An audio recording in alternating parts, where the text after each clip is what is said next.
आहे मी मला काही कल्पना पण नाही त्याची हां पण तिथे जे सगळेच नेते आहेत ना प्रत्येकाचे अनेक खासदार आहे कोणी कित्येक लोक सगळे राज्याचे लीडर लोक जमतात ना तिथे पण या सगळ्या छोट्या गोष्टीमुळे काही एखादा अलायन्सवर काय परिणाम होतो असं काही मला वाटत नाही.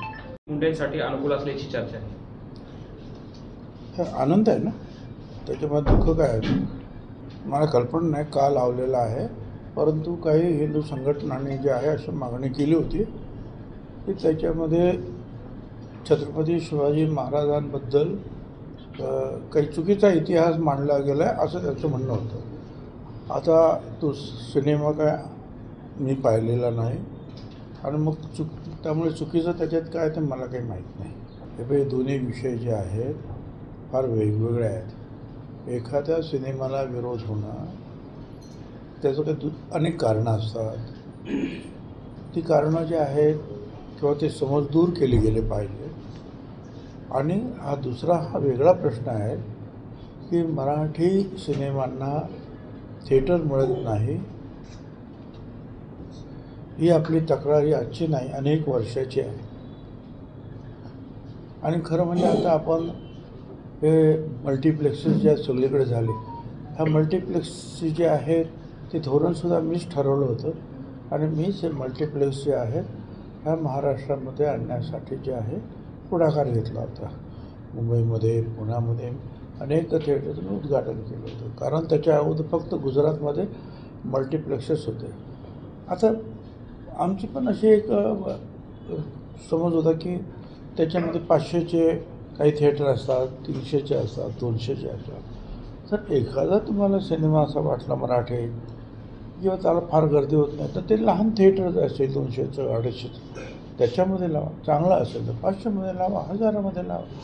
परंतु हे काही लोक जे आहेत हे दाद देत नाहीत हे खरं आहे आणि मग त्यामुळे मग आंदोलनाला सुरुवात होते. तर आता या बाबतीमध्ये आशिष शेलार स्वतः लक्ष घालतील. तुमच्या आरोपांवर इंडिया आघाडीचं एकमत झालं आहे. असं आहे की देशामध्ये लोकशाही आहे. एखाद्या गोष्टीबद्दल आपल्याला काय ऑब्जेक्शन असेल विरोध असेल तर त्याबद्दल शांततेनं मोर्चा काढणं हे लोकशाहीमधलं जे आहे एक सत्याग्रहाचं हत्यार आहे. आणि मग त्याला काय उत्तर द्यायचं ते चुकीचं आहे बरोबर आहे ते सर्व संबंधित देत आहेत. मी तुम्हाला खरं सांगतो की आम्ही कुठल्याही कार्यक्रमाला जातो आम्ही हे बघत नाही स्टेजवर कोण बसलेले आहेत. 2 जण ओळखीचे असतात 4 जण अनोळखी असतात. आम्हाला वाटतं इथले कोणतरी असते बाबा आणि त्यातला एखादा कोण चुकीचा असेल तर तो दोष जो आहे तो पाहुण्यांचा नाही. माझ्याकडे सुद्धा आता तुम्ही पाहता की अनेक लोक येतात फोटो काढा फोटो. आता मी त्यांना कुठे विचारलं तुझा धंदा काय तू बाहेर काय करतोस तुझ्या काय सवय हे का मी विचारतो बाबा काढ फोटो. बाहेर कुठे गेलो तिथे भूमिपूजनासाठी उद्घाटनासाठी अनेक लोक फोटो करत येतात. आम्ही काय करायचं. त्याच्यामुळं हे जे आहे याला बावनकुळेंना दोष देणं काहीच अर्थ नाही. बरं आम्ही एखाद्या सांगितलं नाही आम्ही तुला फोटो काढून देत नाही आणि तू नेमका जर चांगला तिकडे कार्यकर्ता असला तर परत आपल्याला अडचण होतं. त्यामुळे जे आहे हे असे प्रकारचे लहान मोठे सगळे नेत्यांच्या बाबतीत घडत असतात आणि याचा दोष हा त्या नेत्यांना देऊन चालत नाही. तर जे काही स्थानिक नेते असतील ज्यांना माहितगार आहे की हा मनुष्य कोण आहे हा मनुष्य कोण आहे त्या लोकांना दूर ठेवणं हे स्थानिक लोकांचं काम आहे. ठीक आहे.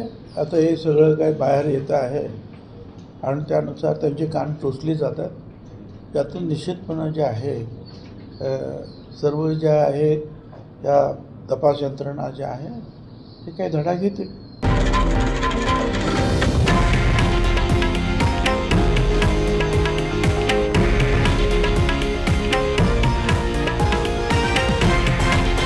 हे आहे देशातील नंबर 1 न्यूज नेटवर्क आणि आपण पाहत आहात TV9 मराठी, एकमेव.